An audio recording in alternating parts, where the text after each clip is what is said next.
Hey gang, Carl White here, broadcasting here in the studios today at the secret headquarters for the Mortgage Marketing Animals. And you're listening to Loan Officer Freedom, #1 podcast in the industry today for loan officers. Thanks for you guys and gals for forwarding this with your friends and giving us those great reviews. We hundreds and hundreds of reviews, and I really appreciate it. So thank you. All right. So what we're going to talk about here today, and Kristin has no idea. I said, hey, quick. Let's do it. Let's do a quickie podcast. I'm going to just hit record, and you'll be awesome at it. So here's the topic. Okay, I'm taking your word for it. Let's do it. Okay, you can trust me on this. I always got because you always have my back. All right. So I call this my BS detector. My BS detector, and I need to come up with a let's call it a more cool name, but for purposes of time, we'll just call it that, the BS detector. Okay. So the BS detector is a little a worksheet that I go through often where I look at my calendar or I'm look at what I'm getting ready to do. I'm getting ready to do an activity, or I tell myself I need to do this activity. It's got to pass my BS detector, right? So in this case, my BS detector is this a sales activity that I'm getting ready to do, or is it BS, right? Is it crap, right? Or is it a waste of time? So the BS detector, I've got a sheet of paper and it says BS detector at the top, and then it's got 4 lines. And so anything I do from a sales standpoint has to have one or more of these 4 things. Otherwise, I'm getting ready to work on something that might look fun, might look like, wow, that'd be kind of cool. But is it going to actually get me results? Right? That's the name of the game. All right. It's got to check one of four 1 of 4. So at here's the least. 4, All right. at least. Ready. So number 1, traffic.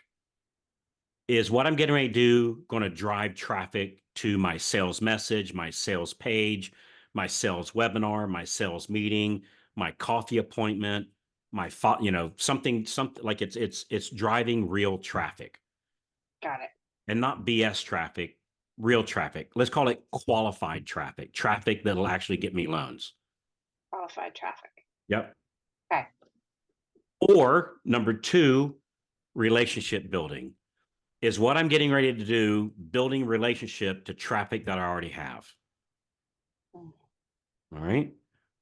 Got it. Number 3, is what I'm getting ready to do a call to action to work with me. I love the call to action. Mm-hmm. Number 4, is what I'm getting ready to do a follow up to 1, 2, or 3, like a meeting I've already had, a call I've already had, a message I already have. Is this somebody reached out to me? Is this a follow up? And some of these can be used in combination. Most commonly, the call to action. So most commonly, I can send something out this relationship building that has a call to action. Frankly, we're doing that right now, Kristin. So Yeah. this podcast goes out to tens of thousands of loan officers across the nation, and so it's building relationship. Many of our listeners are kind enough to forward it to their friends, so it builds new traffic. And number 3, we always have a call to action, right? Oh, yep. We'd love to work with you, right? Right. And so, but it's got to have at least one of the 4.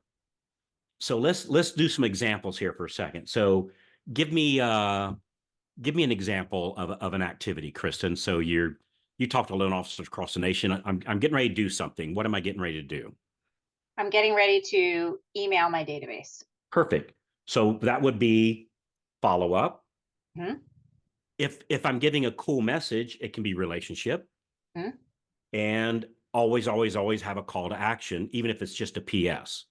Right. So Okay. that would pass my BS detector. So, hey Carl, hey self, should Mhm. I send a message out to my past database?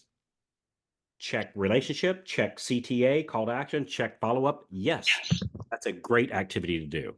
Okay. I got Give me another another. one for you. Give me another one. I'm getting ready to record a TikTok video. Perfect. So is that driving? Does that have a history for me to drive traffic uh, to closable deals? Mm. Okay. So Right. maybe not. Is it building a relationship to traffic that I already have? Mm, maybe not. Does it have a call to action to people that can take action or are likely to take action? Maybe not. Is it a follow up? Probably not.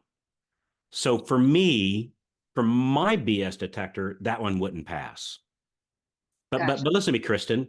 For you, like if you say, well, Carl, I don't know anybody doing this, but just hypothetically, which somebody might be. Hey, Carl, I'm getting 3 loans, 4 loans, 5 loans a month from doing that activity. Awesome. Keep that. So for you, that might be yes. So something that's a yes for me might not be a yes for you, and something that's yes for you may not be a yes for me. So So you got like to let's call BS on yourself. You got to really, this is just, yes. So yeah. it's not I'm calling you BS. I'm calling BS on you, Kristin. No, this is a self assessment. Because Mhm. one thing I found out, like, who the easiest person for me to sell is, Kristin? Oh, slippery slope. Yeah, Yourself. myself. That's Yeah. exactly right.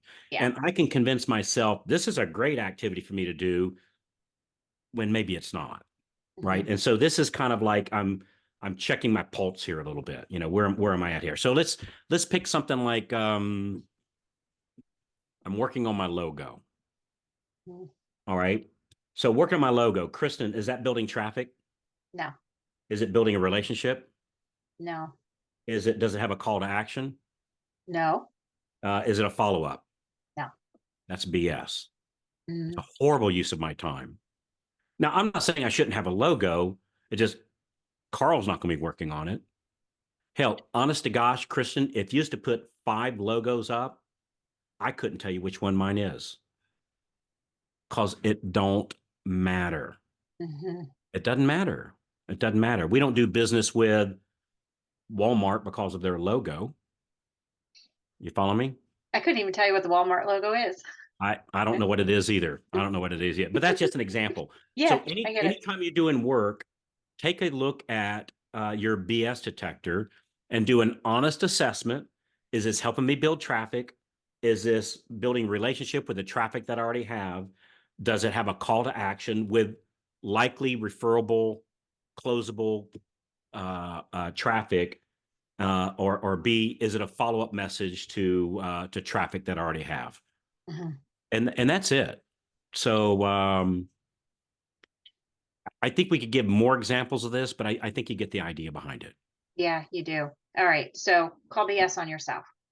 Yeah, yeah. So I brought this up 'cause I was getting ready to start working on something, and it was like, all right, Carl, bring out the BS detector, and it didn't it didn't pass the test. So I got to pass on. Even though I go, well, gosh, I think it'd be fun. Awesome, I can do fun things, right? Maybe just not like during my, not that I can't do fun things during work, because I do. I like doing these podcasts. This is fun for me, right? I think you enjoy doing it, so this is fun. I like doing classes. That's fun. I like the coffee appointments. That's fun. Very, very, very, very profitable for me. Um, but I can't do something just because it's fun during work hours, whatever those hours happen to be. So it's not saying I don't want you having fun at work. It has to be fun and turn a profit during work hours. Now, I can on weekends, evenings, and Saturdays and Sundays, I can do the crossword puzzle. I can go boating. I can go do any kinds of thing. But during work hours, I got to put my war paint on. I have to do effective marketing, and I have to be driving traffic, building relationship with that traffic, giving a call to action or follow up. Everything else is just absolute crap. So think we handled this okay? I love it. BS Yeah. detector, creative avoidance, all of the above. Creative avoidance. Hey, just real quick, what's creative avoidance? Oh, well, it's when I fix to get ready on things. I'm gonna do this and then I'll do that activity. Well, let me just make sure that my database is totally sorted and I don't have any duplicates in there and all those other things. And I have to, it's some of it's here and there. I have to put everything together first. So it's all the ducks are in a row and it's perfect. And then I'll start the calls. Yeah, so it's creating activity to Mhm. avoid doing the real activity that's actually going to make me money. So love it. Chris and yeah, I think we got this. Man, you make a great. I love having chats with you. Hey, by the way, separate topic altogether. Just very briefly, have you ever heard the term talking to your ducky. Have you ever heard of that You term? actually did tell me about the talking to your ducky. Somebody shared that with you. Yeah. Somebody, Did we do a podcast episode on it? I don't know if I heard you talk about it on Breakfast Club or we did a podcast on it, but go ahead because there's probably people who haven't heard it. So talking to your duck. So in the software world, I'm told they have this thing where they find that when they verbalize out and think out loud, literally moving their lips and speaking, even if they're by themselves, that as they're talking and running the problem, that clarification of the answer or the solution comes. Whereas if I leave that thought internally in my head, I get a little bit of, plate spinning and maybe a little anxiety sometimes, nervousness, fear, all the what ifs and, well, I can't figure this out. It's just not real clear. But when I vocalize it, when I vocalize the problem I'm looking for a solution for, even if it's to nobody, just the very act of vocalizing my problem is insert in, here's my problem. And just kind of like you're talking out loud, just the very fact of doing that, solutions will start popping into our head. So in the software world, they have this thing they call their ducky. And it's literally like a rubber duck, the size of a teacup, right? So they keep their rubber duck in their drawer, and then when they have a problem, they open up the drawer, bring out the little rubber duck, they set it on their desk, and they go, "All right, Ducky, here's my problem." And the problem might be that I'm talking to a rubber duck, right? That might be the first problem. But it's like, this is my problem, and I'm not sure, how do I close more of these loans, but without that insert in headache that's bothering me. So anyway, the purpose of me bringing that out is you are a great ducky for me. That when I talk with you, that number one, you give great advice, and you come up with new ideas that I hadn't thought of, and then you tweak ideas that I already have and make them better. And you're a great, great, fantastic listener. That just the very act of just verbalizing things out to you, all these solutions come into my head. And that's a talent, right? That's a talent. And so you being the cool person you are, if somebody listening to this podcast today has a problem in their mortgage business and they want to go, if I could just verbalize, how do I insert in thing that I want without insert thing that I don't want? What's the best way for somebody to reach out to you and talk to you about that at no charge? They should probably just email me and I'll send them my Calendly link and we can schedule a call. So it's Kristin, Kristin, at themarketinganimals.com. Awesome. Kristin, Kristin, Mhm. at themarketinganimals.com. You got it. So, and trust me, you try this ducky thing one time. So, yeah, which is going to sound totally weird, but you do I will some be your ducky, duck. you do some ducky time with Kristin. It'll be a very, very, very good use of your time. I promise you that. So, all right, I think that's it. So, hey, thanks for listening. Remember, BS Detector: traffic, relationship, call to action, follow up. Doesn't meet at least one of the four. BS, work on the next thing. So, thanks for listening. Thanks for forwarding this episode to 3 of your favorite loan officer friends. I always appreciate those 5-star reviews. And Kristin, thanks for being the wonderful you that you are. I appreciate you, my Oh, friend. thanks for having me, Carl. All right, guys, we'll see you. We'll talk to you on the inside. Bye bye.